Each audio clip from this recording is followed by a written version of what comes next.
Next जो हमारे पास case 4 है, इसका calculation of new profit sharing ratio का एडमिशन ऑफ न्यू पार्टनर में, वो क्या है, when new partner share of profit is not given, यानी कि जो नया पार्टनर जो एडमिट होने जा रहा है हमारी फॉर्म में, उसका कुछ भी प्रॉफिट शेयर दिया ही नहीं हुआ है क्वेश्चन के अंदर, and the old partner sacrifice some part of their share. अब जो ओल्ड पार्टनर्स है, जो पुराने पार्टनर है, वो अपने हिस्से का कुछ पार्ट क्या करेंगे, उसके फेवर में सरेंडर करेंगे। अब आपको इस क्वेश्चन में क्या दिया होगा, सरेंडर दिया होगा कि जो कि ओल्ड पार्टनर सेक्रीफाइस करेंगे किसके फेवर में, in the favour of new partner. अब इसमें क्या होता है कि जो हमारा न्यू पार्टनर है उसकी प्रॉफिट शेयर तो कुछ दिया ही नहीं होता, तो जितना जितना हिस्सा, जैसे कि ए बी ये दो पार्टनर है, सी नया पार्टनर आ गया, तो जितना हिस्सा ए ने सरेंडर किया, जितना बी ने सरेंडर किया, उन दोनों को ऐड कर देंगे, वो नए पार्टनर का क्या आ जाएगा, शेयर आ जाएगा। ठीक है, अब उन्होंने अपने हिस्से का सरेंडर किया है ना, तो अब इसमें क्वेश्चन में देखिए क्या बताया है।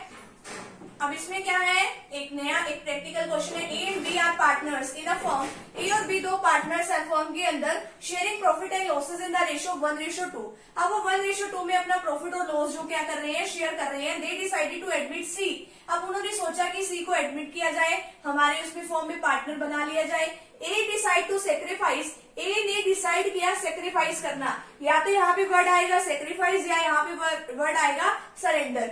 1/5 शेयर, 1/5 ऑफ हिज शेयर, ठीक है, अपने हिस्से का 1/5 वो सरेंडर करेगा, किसके फेवर में, नए पार्टनर की फेवर में। और बी ने क्या डिसाइड किया कि वो अपने हिस्से का, ऑफ हिज शेयर का, यानी अपने हिस्से का 1/6 सरेंडर करेगा सी की फेवर में, यानी कि नए पार्टनर की फेवर में। तो अब आपको प्रॉफिट शेयरिंग रेशियो निकालनी है। कैलकुलेशन कैसे करेंगे सरेंडर शेयर का, अब अपना हिस्सा कितना है उसका, उनके खुद की रेशियो कितनी है, 1:2 है ना, तो 1:2 यहाँ पे हमने लिख लिया, ये किसकी है, ये ए की है, ये किसकी है, बी की है। अब वो देखो कितना पार्ट सेक्रीफाइस करने वाला है, ए ने कितना डिसाइड किया, वो कितना पार्ट सेक्रीफाइस करेगा, 1/5, ठीक है, 1/5 ये सरेंडर करेगा, बी कितना करेगा, 1/6 सरेंडर करेगा अपने हिस्से का। अब इनका अपना हिस्सा कितना है, ए का कितना है, 1। अब डिवाइड करने के लिए नीचे क्या लिखेंगे, जो इन दोनों का टोटल 1 + 2 कितना होता है, 3, यानी कि अपने हिस्से का 1/3 का 1/5 ए सरेंडर करेगा, और अपने हिस्से का जो बी है, वो अपने हिस्से का अपना हिस्सा कितना है उसका 2/3,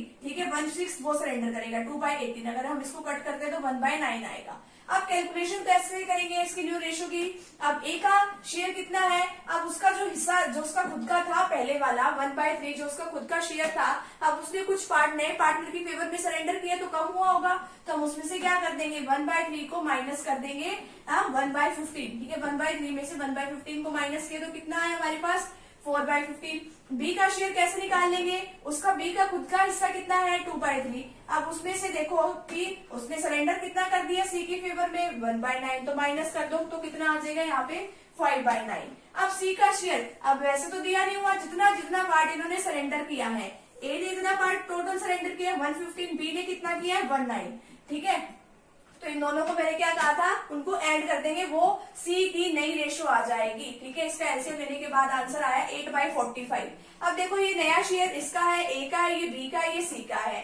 अब आगे क्या कैलकुलेशन कर रखी है, सभी का डिनोमिनेटर क्या होना चाहिए, इक्वल होना चाहिए। अब यहाँ पे जो सबसे बड़ा डिनोमिनेटर क्या है, 45, तो इसका भी डिनोमिनेटर क्या आना चाहिए, 45 आना चाहिए, इसका भी डिनोमिनेटर क्या आना चाहिए, 45 आना चाहिए। 15 को किससे मल्टीप्लाई करेगी, 45/3 से, तो जिसको आप नीचे मल्टीप्लाई कर रहे हो उसी के साथ आपको ऊपर भी मल्टीप्लाई करनी है।